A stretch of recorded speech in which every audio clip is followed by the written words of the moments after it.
Assalamualaikum warahmatullahi wabarakatuh. Perkenalkan nama saya Ratna Wulandari, NPM 24315010 dari kelas Teknik Elektro 24A. Di sini saya akan mempresentasikan tentang termokimia. Termokimia yaitu entalpi yang dilambangkan dengan H besar dan perubahan entalpi yang dilambangkan dengan delta H. Entalpi yang dilambangkan dengan H besar adalah jumlah energi yang terkandung dalam suatu zat pada tekanan yang tetap. Entalpi suatu zat tidak dapat ditentukan atau diukur, jadi hanya bisa menentukan perubahan entalpinya saja. Setiap reaksi kimia selalu disertai dengan perubahan entalpi. Berdasarkan perubahan entalpinya, maka reaksi kimia terbagi menjadi dua, yaitu reaksi endotherm dan reaksi exotherm. Reaksi endotherm yaitu reaksi yang memerlukan energi atau kalor, artinya kalor berpindah dari lingkungan ke sistem, sehingga delta H sama dengan positif. Karena delta H sama dengan H produk dikurang H reakton, maka hasilnya akan selalu lebih besar daripada 0. Maka untuk reaksi endotherm nilainya H produk lebih besar daripada H reakton. Sedangkan reaksi exotherm yaitu reaksi yang menghasilkan energi atau melepaskan kalor. Artinya, kalor berpindah dari sistem ke lingkungan, sehingga delta H sama dengan negatif. Karena delta H sama dengan H produk dikurang H reakton, maka nilainya akan selalu lebih kecil daripada 0. Maka untuk reaksi exotherm, H produk lebih kecil daripada H reakton. Selanjutnya adalah kaidah dalam perhitungan delta H. Setiap reaksi kimia yang dilengkapi harga delta H, maka koefisiennya sama dengan jumlah mol. Contoh, diketahui reaksi 2S ditambah 3O2 menghasilkan 2SO3 dengan melepaskan kalor sebesar 800 kJ. Jika kalor yang dihasilkan hanya 200 kJ, maka gas SO3 yang terbentuk adalah karena kalor yang dilepaskan sebesar 800 kJ untuk 2 mol SO3, maka 2 mol SO3 kalor yang dilepaskan adalah 800 kJ. Jika kalor yang dihasilkan hanya 200 kJ, maka berapa mol SO3 yang terbentuk? Langsung saja, mol SO3 ada sama dengan 2 dikali 200 dibagi 800 sama dengan 0,5 mol. Jadi, gas SO3 yang terbentuk jika kalori yang dihasilkan hanya 200 kJ adalah 0,5 mol.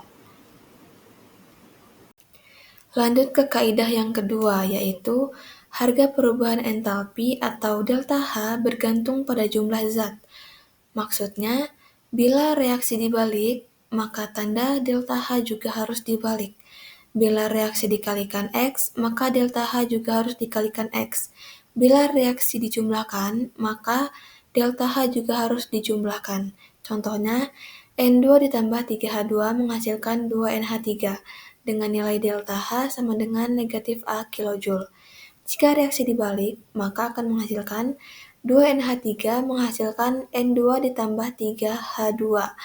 Karena reaksi dibalik, maka tanda pada delta H juga berubah, sehingga delta H sama dengan positif A kilojoule. Nah, bila reaksi dikali 2, 2N2 ditambah 6H2 menghasilkan 4NH3.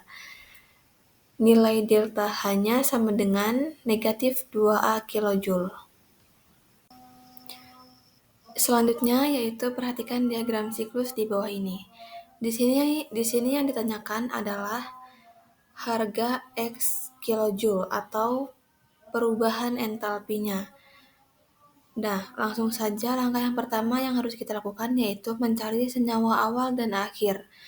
Senyawa awal mempunyai ciri tidak ada tanda panah yang mengarah kepada senyawa tersebut, yaitu ada di 2S tambah O2, sedangkan senyawa akhir mempunyai ciri-ciri semua tanda panah itu mengarah kepada senyawa tersebut, yaitu ada di 2SO3.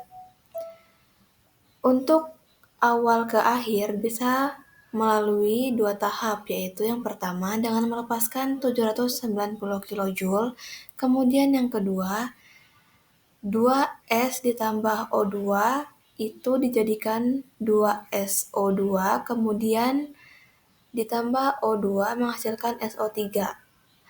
Yang dua tahap yaitu yang pertama dengan melepaskan 593 kJ, yang kedua dengan melepaskan harga X-nya. Nah, yang harus kita ingat, setiap reaksi memiliki delta H yang tetap. Jadi, mau dia reaksi pertama atau yang kedua, dia mempunyai nilai yang tetap. Nah, karena setiap reaksi memiliki delta H yang tetap, jika misalkan delta H1 sama dengan 790 kJ, delta H2 sama dengan 593 kJ, dan delta H3 sama dengan X. Di sini langsung saja kita masukkan nilainya, negatif 790 sama dengan negatif 593 ditambah X. Dari persamaan ini langsung saja kita ubah, yaitu X sama dengan negatif 790 ditambah 593, menghasilkan negatif 197 kJ. Kita lanjut ke contoh soal dan penyelesaiannya. 1. Jika diketahui reaksi termokimia CO2 ditambah 2H2O menghasilkan CH3OH plus 3 per 2O dengan nilai delta H positif 160 kilokalori. Tentukan delta H reaksi untuk 2CH3OH ditambah 3O2 menjadi 2CO2 ditambah 4H2O. Di sini yang ditanyakan adalah delta H. Ingat, jumlah delta H dipengaruhi oleh jumlah zat. Nah, 2CH3OH yang diketahui berada di sebelah kanan, sedangkan 2CH3OH yang ditanyakan berada di sebelah kiri.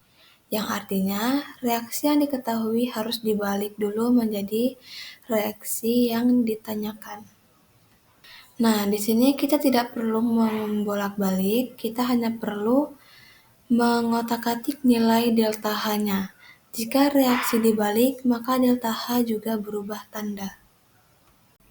Langsung saja kita balik, yaitu nilai delta H sama dengan positif 160 kilokalori menjadi delta H sama dengan negatif 160 kilokalori.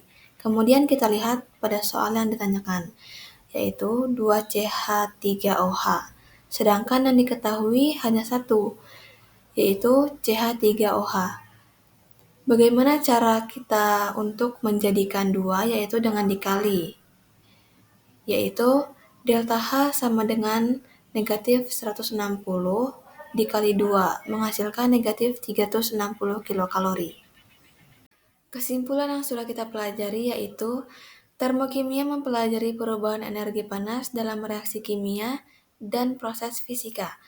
Reaksi eksoterm melepaskan energi, sementara reaksi endoterm itu menyerap energi. Prinsip utamanya adalah hukum kekekalan energi, yang menyatakan bahwa energi hanya dapat berubah bentuk, tidak dapat diciptakan atau dimusnahkan. Dengan konsep seperti entalpi dan kapasitas kalor, termokimia membantu memahami dan menghitung energi yang terlibat, serta memiliki aplikasi penting dalam industri, energi, dan proses biologis. Sekian presentasi dari saya tentang termokimia. Saya Retna Wulandari. Wassalamualaikum warahmatullahi wabarakatuh.